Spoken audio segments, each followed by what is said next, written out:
구약성경 예레미야 5장 1절 말씀입니다.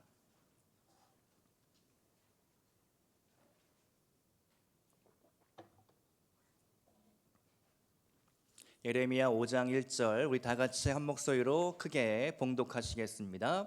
너희는 예루살렘 거리로 빨리 다니며 그 넓은 거리에서 찾아보고 알라.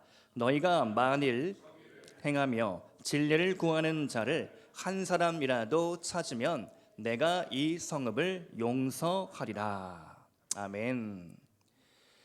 나무를 심은 사람, 프랑스의 작가 장 지오노가 쓴 책 제목인데요. 한번 사진을 띄워주시겠습니까? 이 책은 1953년 발표된 이래 지금까지도 많은 독자들에게 큰 사랑을 받고 있는 책입니다. 간략한 줄거리를 제가 소개해 드리겠습니다. 한 여행자가 프랑스의 알프스 산악지대를 걸어가고 있었습니다. 지금이야 알프스 하면 너무나 푸른 초원, 아름다운 장관 눈에 떠올리시죠.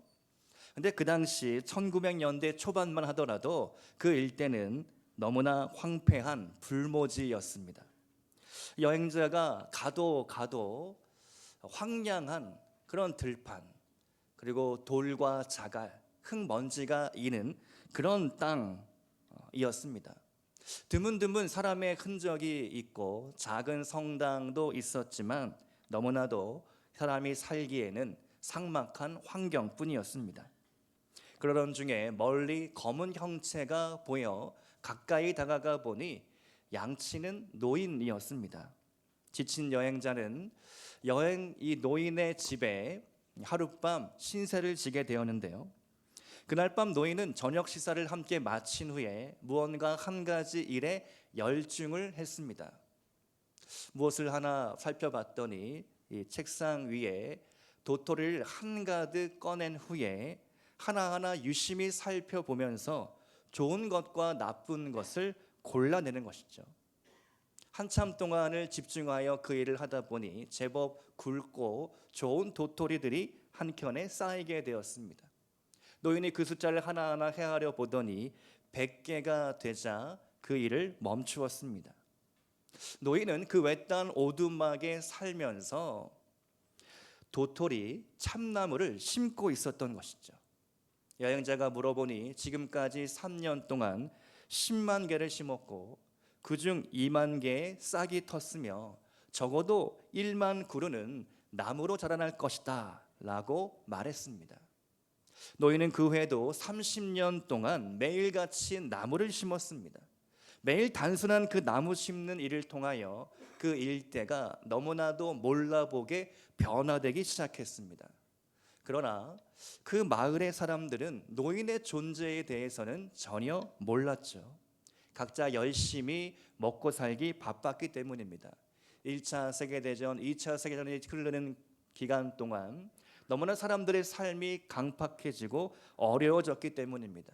가끔 누군가가 이런 이야기를 했을 뿐입니다. 숲이 저절로 생기는 것은 처음 본다.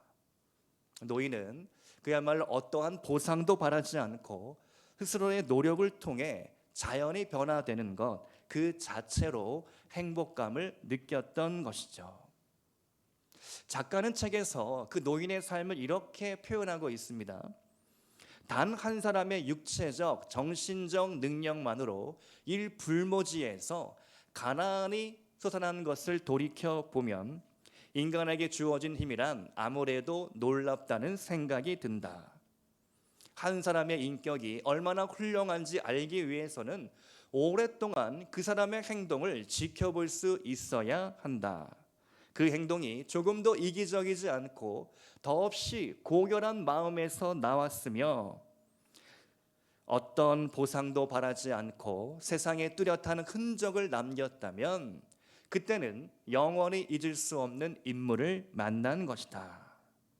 나무를 심은 사람, 이것은 동화책으로 나와 있으니 여러분의 자녀에게 꼭 한번 읽어주시기를 바랍니다. 한 사람의 영향력이란 이처럼 대단합니다. 한 사람이 세상을 변화시킬 수 있습니다. 6월은 호국 보훈의 달이라고 하죠. 우리 교회는 특별히 제가 기도하는 중에 하나님 사랑, 나라 사랑의 달로 지키면 좋겠다. 왜냐하면 이 6월 달은 너무나 중요한 달이기 때문입니다. 국가적으로 중요한 날, 이제 이틀 후면 우리 손으로 대통령을 직접 선출하게 되죠.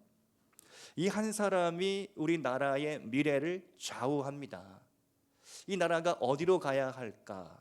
어떤 방향으로 가야 할까? 그 지도자가 결정하게 되는 것이죠. 뿐만 아니라 6월 6일은 현충일입니다. 나라를 위하여 목숨을 바친 분들, 그분들을 기념하는 날이죠. 그리고 6월 25일 우리가 잊을 수 없는 날, 한국 전쟁이 벌어진 날입니다. 그러므로 6월 달 우리가 이 한 달 동안 나라를 위하여, 민족을 위하여 기도하고 특별히 우리의 마음을 집중해 보고자 합니다. 우리가 함께 나라와 민족을 위해 기도하고 나아갈 때, 특별히 구국의 신앙으로 우리가 나아갈 때 하나님께서 우리를 반드시 쓰실 줄로 믿습니다. 오늘은 예레미야 말씀을 통하여 하나님이 찾으시는 한 사람, 이런 제목으로 말씀을 나누겠습니다. 첫 번째로, 한 사람이면 충분합니다. 정현종 시인의 시 방문객이라는 시가 있는데요, 사람이 온다는 것은 실은 어마어마한 일이다. 그는 그의 과거와 현재와 그리고 그의 미래와 함께 오기 때문이다.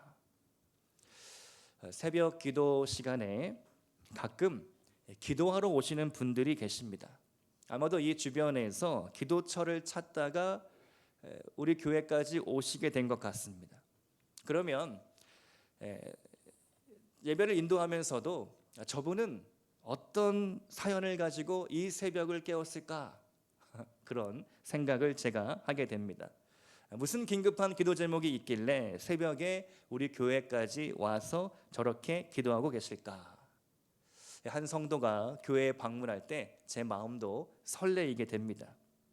우리 하나님은 얼마나 기뻐하실까요? 하나님은 한 사람의 과거와 현재와 미래를 다 아시죠. 그 한 사람이 아버지께 나아오기를 하나님은 너무나 간절하게 기다리고 계십니다. 하나님의 관심은 많은 사람이 아니라 우리 한 사람인 것이죠. 한 영혼이 천하보다 귀합니다. 왜냐하면 한 사람이 변화될 때 세상이 변화될 수 있기 때문이죠. 미국 보스턴에 가면 세계적인 명문 대학 하버드 대학이 있습니다. 그런데 이 대학, 우리가 너무나 유명하기 때문에 잘 알고 있지만 이 대학이 어떻게 누구를 통해 세워졌는지는 잘 알지 못합니다. 이 대학의 설립자는 영국에서 이민 온 존 하버드라는 목사님입니다. 이 목사님이 하버드 대학을 세우면서 목회자를 양성하기 위한 교육기관이 되기를 바라셨습니다. 1636년에 이 목사님이 미국 땅에 와서 하버드 대학을 세우면서 이런 신념을 가지고 있었습니다. 학문을 발전시켜 이것을 자자손손에게 영원히 전해주어야 한다. 장차 교회가 학문을 배우지 못한 목회자에게 맡겨지는 일이 없도록 해야 한다. 이런 큰 뜻을 품고 당시 목사님은 겨우 700파운드, 책 400권을 가지고 있었지만 대학을 세웠던 것이죠. 대학을 세우고 불과 1년 만에 이 목사님은 세상을 뜨고 말았습니다. 그러나 지금도 존 하버드의 동상이 학교 안에 세워져 있고 그의 꿈이 계속해서 이루어져 가고 있는 것이죠. 오늘날 하버드 대학 전 세계적인 지도자들을 길러내고 있습니다. 한 사람의 헌신, 한 사람의 꿈이 시대와 국경과 민족을 초월하여 영향력을 끼치고 있다라는 사실이죠. 우리 하나님의 꿈, 복음의 스토리도 한 사람을 통하여 이루어집니다. 온 세상이 죄에 빠져 있을 때 한 사람 노아가 방주를 지었죠.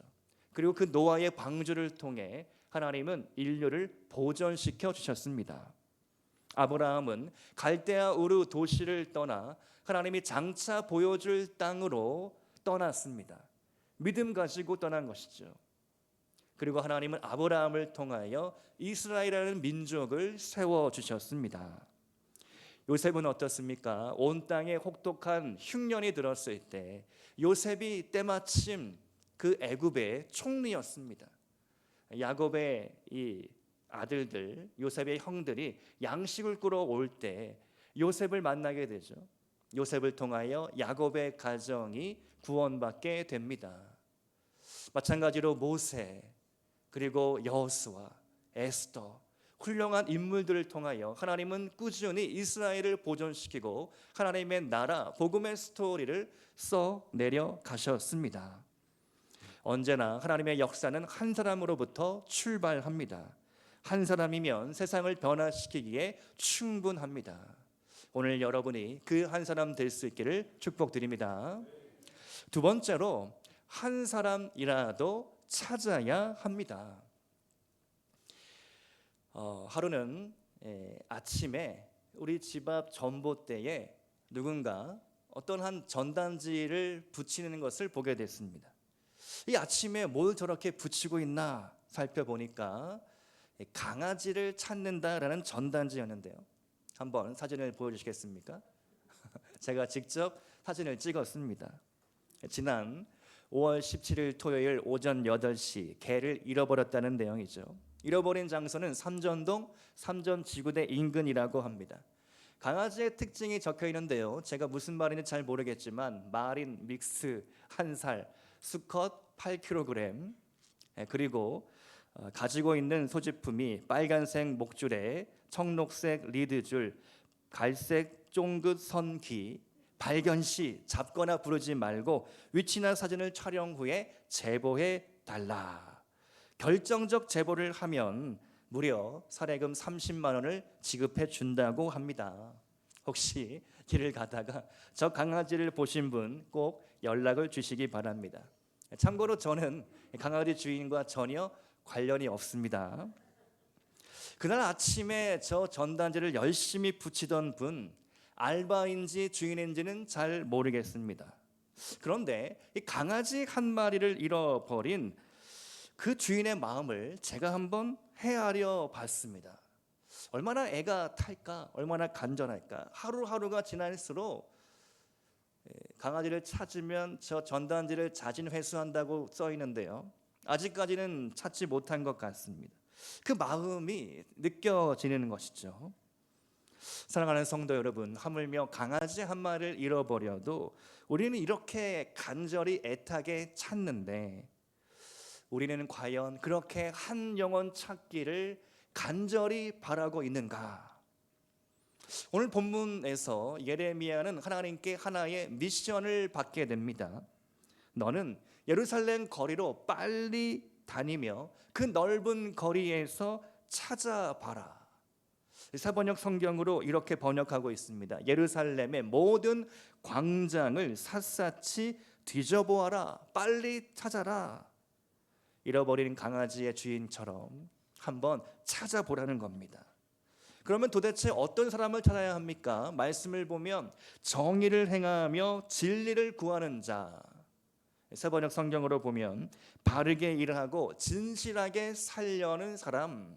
공동 번역 성경은 바르게 살며 신령을 지키는 사람. 이런 사람을 한번 찾아보라는 겁니다. 사실은 너무나 당연한 얘기 아닙니까? 정직하게 신용 지키며 살아가는 것, 그것이 너무나 당연한 사람의 삶인데 하나님은 그 사람을 지금 찾으라고 말씀하고 계십니다. 왜 그럴까요? 유대 사회가 그만큼 총체적인 타락에 빠져 있다는 사실입니다. 이사야 56장 말씀을 보면 당시 유대 사회 지도자들의 타락을 이렇게 묘사하고 있습니다. 이사야 56장 10절로 12절 말씀, 세번역 성경 제가 한번 읽어드리겠습니다. 백성을 지키는 파수꾼이라는 것들은 눈이 멀어서 살피지도 못한다. 지도자가 되어 망을 보라고 하였더니 벙어리 개가 되어서 야수가 와도 짖지도 못한다. 기껏 한다는 것이 꿈이나 꾸고 늘어지게 누워서 잠자기나 좋아한다. 지도자라는 것들은 굶주린 개처럼 그렇게 먹고도 만족할 줄을 모른다. 백성을 지키는 지도자가 되어서도 분별력이 없다. 모두들 저 좋은 대로 좋을 대로만 하고 저마다 제 배만 채운다. 그 도적들은 입은 살아서 오너라 우리가 술을 가져올 터이니 독한 것으로 취하도록 마시자. 내일도 오늘처럼 마시자. 아니 더 실컷 마시자 하는구나. 유대 사회의 타락상을 이사야 선지자는 이렇게 적나라하게 비난하고 있습니다. 사람들이 눈이 멀었다. 벙어리 개가 되었다. 지키라는 백성들이 지키지 않고 낮잠을 자고 만족을 모른다. 분별력이 없다. 심지어 지도자들을 도적이라고 표현을 하죠. 남의 것을 막 함부로 빼앗는 사람들이 도적입니다. 윗물이 맑아야 아랫물도 맑다라고 하죠. 백성들의 모습도 비슷했습니다. 이어지는 이사야 57장 1절 이하의 말씀을 살펴보면 일반 백성들의 타락상을 고발하고 있는데요. 너무나 내용이 좀 수위가 높아서 간단히 제가 요약해 드리겠습니다. 백성들이 날마다 우상 숭배에 빠져 있는 겁니다. 음행을 저지르고 제물을 바치는데 자기 자녀를 죽여 제물로 바칩니다. 몰렉 신에게 잘 보이려고 몸에 기름을 바르고 향수를 듬뿍 뿌립니다. 언제나 우상 숭배는 음행과 이어지게 되죠. 성적인 부도덕함, 타락함이 일반 백성 민간에 파다하게 퍼져 있었습니다. 하나님이 이 상황을 보시며 예레미야에게 말씀하시는 거죠.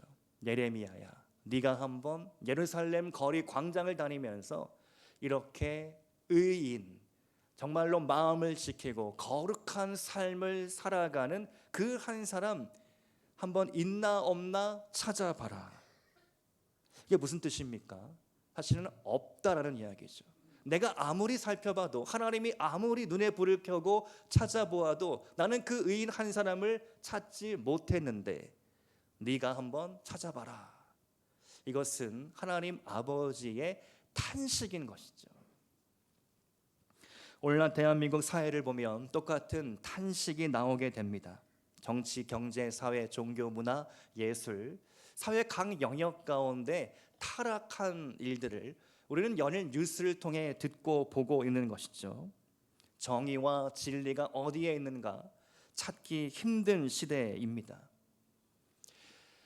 고성준 목사님이 쓴 떠내려가지 마라 라는 책이 있는데요. 목사님은 우리 세상을 이렇게 비유합니다.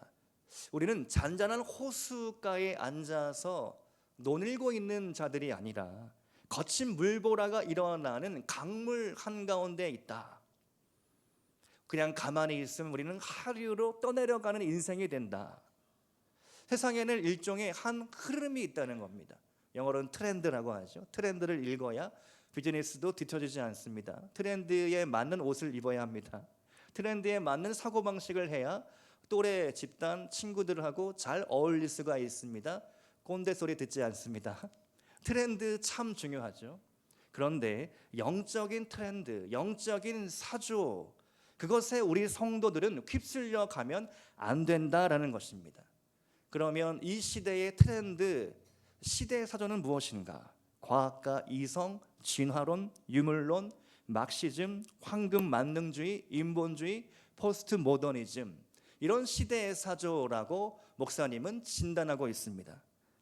다소 좀 어려운 말씀을 드렸는데요. 이 시대 여러분이 느끼고 있는 분위기 한번 떠올려 보시면 됩니다. 교권의 학교의 교사 선생님의 권위가 땅에 떨어지고 동성애와 그런 문제들이 심각해지고 생명을 경시 여겨서 낙태가 버젓이 행해지고 그리고 간통죄가 폐지되었고 가정이 무너지고 여러 가지 사회 혼란들이 오늘날 우리 눈앞에 벌어지고 있는 것이죠. 무엇이 진리인지 분별하지 않을 때 우리는 하나님으로부터 점점 밀려나고 멀어질 수 있다는 것입니다. 그러면 올바른 분별력은 어디서 찾아야 합니까? 오직 성경이고 오직 말씀이죠. 우리는 성경 말씀으로부터 진리를 찾아 그 진리를 빛 가운데 드러내야 합니다. 나의 삶으로 그 진리를 증명해내라는 부르심 앞에 우리가 서 있는 것이죠. 가정에서 진리대로 살아라. 직장에서 진리대로 살아라. 교회에서 진리를 지켜라. 인간관계 안에서, 친구들과의 모임 안에서, 우리의 일상의 대화 가운데 하나님의 진리, 하나님의 말씀, 그 빛의 삶을 살아가라. 그 부르심을 우리는 받은 것입니다. 진리의 노를 열심히 저어야만 우리는 떠내려가지 않을 수 있습니다. 여러분, 우리가 날마다 말씀을 묵상해야 하는 이유가 여기에 있습니다. 새벽마다, 아침마다 제가 묵상 한 토막 계속해서 띄우고 드리고 있는데요. 여러분, 아침에 말씀 앞에 나 자신을 세울 때 내가 이 하루를 어떻게 살아가야 할까 생각나는 거죠. 깨닫는 것이죠. 그것이 나를 지탱하게 하고 내게 힘을 주고 지혜를 주는 것입니다. 그것을 놓치기 시작하면 우리는 떠내려가는 하류 인생이 되어버릴 수밖에 없다는 것입니다. 멍 때리면 끝나는 겁니다. 넋놓고 있을 때 우리는 휩쓸려 갈 수 있다는 것입니다. 찬송가 515장 1절 가사인데요. 눈을 들어 하늘 보라. 어지러운 세상 중에 곳곳마다 상한 영의 탄식 소리 들려온다. 빛을 잃은 많은 사람 길을 잃고 헤매이며 탕자처럼 기진하니 믿는 자여 어이할꼬. 제가 말씀을 준비하면서 이 찬양 가사가 떠올랐는데요. 하나님의 탄식 소리가 오늘 여러분의 귓가에 들리십니까? 여러분의 개인의 삶을 돌아볼 때, 가정을 돌아볼 때, 이 사회를 볼 때 하나님의 탄식 소리가 들려져야 하겠습니다. 믿는 자여 어이할꼬. 내가 예수를 믿고 신앙생활을 하고 직분을 받고 그래도 이게 여기까지 하나님께서 나를 인도해 주셨는데 과연 내가 그 부르심 따라 하나님이 찾으시는 정의를 행하며 진리를 찾는 그 한 사람 되고 있는가? 그것이 오늘 우리 자신에게 물어봐야 할 질문입니다. 나 자신이 그런 한 사람이 되고 또 다른 잃어버린 한 영혼을 찾아내는 여러분 될 수 있기를 축복드립니다. 세 번째로, 한 사람이 모든 사람을 구원할 수 있습니다. 1592년 임진년이었죠. 그때 큰 외란이 일어났습니다. 조선은 국가적인 위기에 빠지게 되었습니다. 나라가 존재하느냐 망하느냐 기로에 서게 되었죠. 전쟁은 무려 7년 동안 계속되었습니다. 전국 곳곳에서 농민들이 일어나 의병이 되어 싸웠지만 막기에는 역부족이었습니다. 당시 조선은 전혀 전쟁 준비를 하지 못했기 때문이었죠. 그때의 전라 좌수사였던 이순신 장군은 남해로 진격해 오는 왜군과 맞서 싸우게 됩니다. 역시나 조선수군 변변찮은 무기나 배가 준비되어 있지 않았지만 이순신 장군의 뛰어난 지력과 용맹함으로 승리를 거두게 되었죠. 일본 메이지 해군 장교들 사이에서 이순신을 군신, 전쟁의 신, 그렇게 불렀다라고 합니다. 이순신을 두려워할 뿐만 아니라 이순신을 공경하는 그런 무사들도 있었다라고 하죠. 우리에게 너무 잘 알려져 있는 하객진, 한산도 대첩, 단 12척의 배로 승리한 명량해전, 그리고 이순신의 마지막이 되어버린 노량해전까지, 그야말로 이순신 장군이 없었더라면 이 나라가 어떻게 되었을까? 지금도 이순신 장군은 누구나 존경하는 인물이죠. 이처럼 한 사람이 나라를 구할 수 있습니다. 이순신 장군이 우리나라를 구한 영웅이라면 아브라함은 믿음으로 하나님 나라를 세운 인물이죠. 창세기 18장 말씀을 보면 소돔과 고모라 성 심판 이야기가 나옵니다. 그때 하나님은 아브라함에게 이렇게 말씀하십니다. 아브라함이 내 종인데 내가 아브라함에게 이런 계획을 숨길 일이 있겠느냐? 그러면서 소돔과 고모라 성 불로 심판할 것을 아브라함에게 미리 알려주십니다. 그 이야기를 듣고 아브라함의 마음이 상당히 불편해졌습니다. 아주 무겁게 가라앉기 시작했습니다. 아니, 저 소돔과 고모라 성에 수많은 생명들이 있는데 저 생명들이 다 하루아침에 죽는다? 너무나 견딜 수 없는 그러한 마음이 들기 시작했던 것이죠. 그래서 하나님 앞에 기도하기 시작합니다. 하나님은 공의로운 분이신데 어떻게 의인을 악인과 함께 진멸하시겠습니까? 제가 만일 소돔성에 가서 의인 50명을 찾아내면 하나님 심판을 멈추어 주실 수 있겠습니까? 그래, 내가 심판을 멈추겠다. 한번 50명을 찾아봐라. 근데 아브라함이 정말 50명이 소돔성에 있을까? 걱정이 되기 시작하는 거죠. 소돔성이 너무나도 타락했기 때문입니다. 그래서 하나님과의 일종의 거래를 합니다. 하나님 45명 어떻습니까? 30명은 어떻습니까? 20명은 어떻습니까? 하나님 마지막입니다. 제가 10사람을 찾아내면 어떻게 하시겠습니까? 그래, 좋다. 10사람을 한번 찾아봐라. 그러면 내가 소돔성을 구원해 주겠다. 여러분, 결과는 너무나 잘 아시죠? 결국 의인 10사람이 없어서 소돔과 고모라 성은 불의 심판을 받았습니다. 다 죽고 말았죠. 지도상에서 영원히 지워지게 되었습니다. 자, 그러면 오늘 예레미야가 받은 이 미션, 예루살렘 거리에서 한 사람이라도 예레미야가 만났습니까? 못 만났습니까? 못 만난 것이죠. 예루살렘 성도 주전 586년경 바벨론에 의해 새까맣게 불타고 황폐한 성이 되어버리고 말았습니다. 지도상에서 사라진 것이죠. 그 후로 70년 동안 바벨론 포로 생활을 해야만 했습니다. 그리고 다시 나라를 재건하는데 너무나 힘겹고 어려운 시대를 그들은 통과해야만 했던 것이죠. 오늘 이 말씀이 바로 우리나라, 우리 민족에게 적용되어야 할 말씀인 줄로 믿습니다.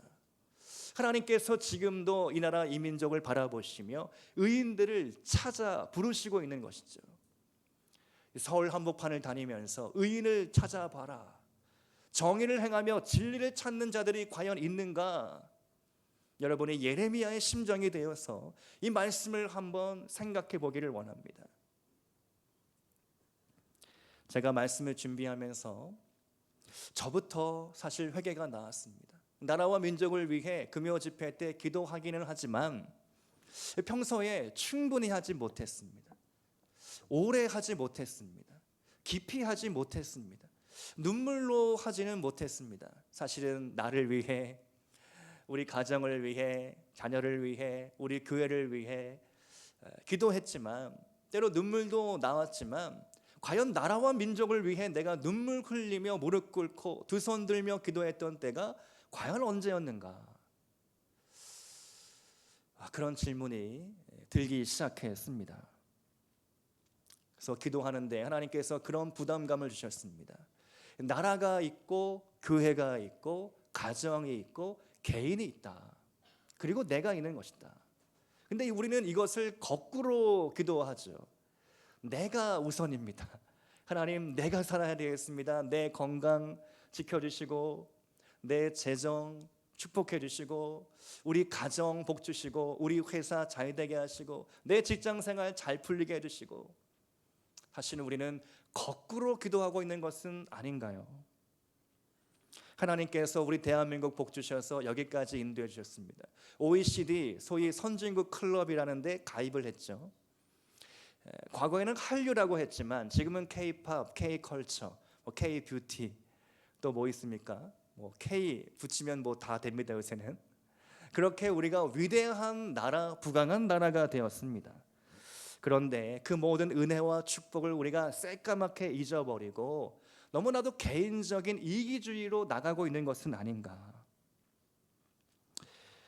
역대하 7장 14절 말씀입니다. 우리 다 같이 큰 목소리로 한번 읽어보겠습니다. 시작. 내 이름으로 일컫는 내 백성이 그들의 악한 길에서 떠나 스스로 낮추고 기도하여 내 얼굴을 찾으면 내가 하늘에서 듣고 그들의 죄를 사하고 그들의 땅을 고치리라. 아멘. 이 말씀을 우리가 마음에 품기를 원합니다. 6월 한 달 동안은 특별히 정말로 다른 기도 제목보다 첫 번째 영순위 기도 제목으로 대한민국을 위해 기도하면 어떻겠습니까? 나라와 민족을 기도하면 어떻겠습니까?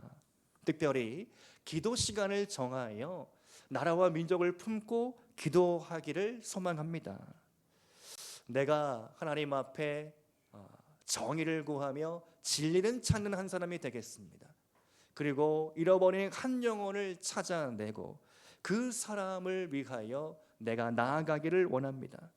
그리고 이 나라 이 민족 다시 한번 부흥을 허락하여 주옵소서. 마지막 시대의 세계 선교의 사명을 감당하는 나라가 되게 하여 주옵소서. 올바른 정치 지도자들이 세워지게 하여 주옵소서. 특별히 대통령 정말로 하나님의 마음에 합한 자가 당선되어야 하겠습니다. 하나님의 뜻을 구현하고 하나님 나라의 정의와 공의가 강물같이 흐르게 하는 모든 진리가 세워지고 하나님 앞에 쓰임받는 나라가 될 수 있도록 주님 역사하여 주옵소서. 한 사람의 영향력이란 대단합니다. 한 사람이 나라를 구할 수 있습니다. 한 사람이 모든 사람을 구원할 수 있습니다.